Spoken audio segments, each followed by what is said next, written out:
पंचायत के सम्मानित जनप्रतिनिधि, सरकारी कर्मचारी जी, आज हम इस शिक्षाप्रद वीडियो के माध्यम से पंचायत की परिसंपत्तियों को कैसे संधारण किया जाए और किस नियमों के तहत किया जाए, इस पर बात करेंगे।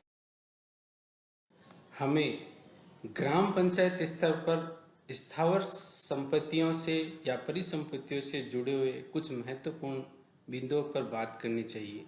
जैसे ये संपत्तियां क्या है, इन संपत्तियों का संधारण क्यों जरूरी है, किस नियम के तहत इनका संधारण किया जाए, कैसे किया जाए और कौन करे, इसके ऊपर हम विस्तार से चर्चा करेंगे। संपत्तियां क्या है? स्थावर संपत्ति वो प्राकृतिक संसाधन है जो पंचायत के अधिकार क्षेत्र में या सर्कल में आते हैं।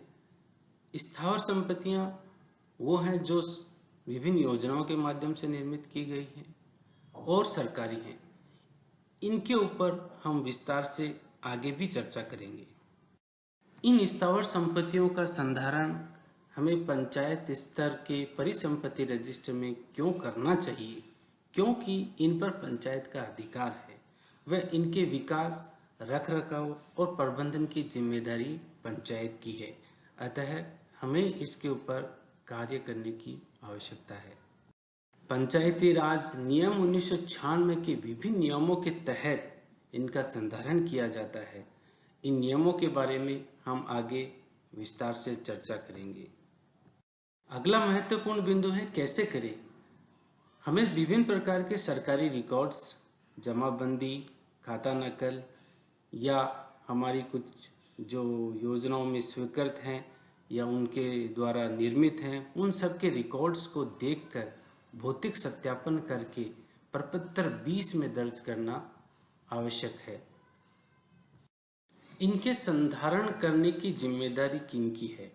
मुख्य तौर पे पंचायत के जनप्रतिनिधि की देखरेख में पंचायत के जो जिम्मेदार सरकारी कर्मचारी है, जिसमें ग्राम विकास अधिकारी जी हैं, वहाँ के रोजगार सहायक हैं, वहाँ के पंचायत सहायक हैं, उन सबको पंचायत के जनप्रतिनिधि की देखरेख में इनका संधारण किया जाना चाहिए। पंचायती राज नियम 1996 के 136 के तहत ग्राम पंचायत को विभिन्न प्रकार की परिसंपत्तियों पर अधिकार दिया गया है। ये संपत्तियां कौन कौन सी हैं, उसको आगे हम देखते हैं। प्रकार की सामलात भूमियां जैसे चारागाह, ओरन, सरकारी भूमियां, विक्रय आगमों से या संपत्तियों से अथवा प्राकृतिक उपज से होने वाली आय, खरंजे, पत्थर व अन्य सामग्री, विभिन्न योजनाओं से सृजित या निर्मित संसाधन व सार्वजनिक मार्ग, ये सभी पंचायत की स्थावर संपत्तियों के अंतर्गत अधिकार क्षेत्र में 1996 के 136 के तहत दी गई है।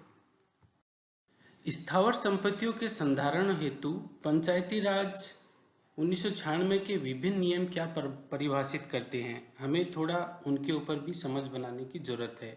तो आइए हम देखते हैं अलग अलग नियम क्या परिभाषित करते हैं।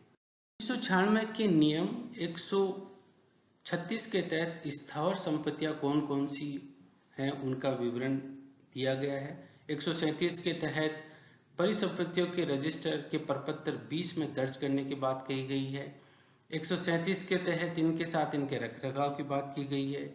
139(1) के तहत इनकी सुरक्षा, उचित संरक्षण और वर्ष में एक बार ऑडिट करने की बात की गई है। 139 के 2 के तहत विकास अधिकारी जी व मुख्य कार्यकारी अधिकारी द्वारा वर्ष में एक बार निरीक्षण कर और रजिस्टर और संपत्तियों के निरीक्षण करने की बात कही गई है।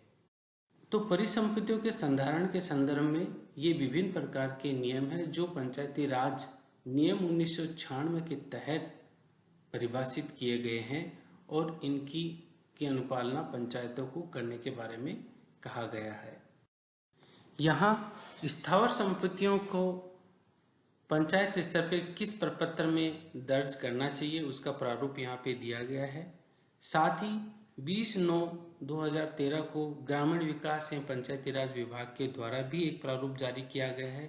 तो आप इन प्रारूप को अपने यहाँ पे परिसंपत्ति रजिस्टर में दर्ज करके अपनी स्थायी संपत्तियों का संधारण करे, उनकी देखरेख करे और समय समय पर उनकी ऑडिट करे। से पूर्व में आपने बात करी थी प्रारूप के बारे में, वैसा ही यह प्रारूप है। इसके अंदर विभिन्न प्रकार की सामला भूमियों जैसे चारागाह भूमि, ओरण व अन्य परिसंपत्तियों को परिसंपत्ति रजिस्टर में दर्ज करने के लिए बहुत सी ग्राम पंचायत इस्तेमाल कर रही हैं। तो आशा करते हैं आपको आपकी ग्राम पंचायत की परिसंपत्तियों के संधारण करने के बारे में जानकारी प्राप्त हुई होगी। बहुत बहुत धन्यवाद।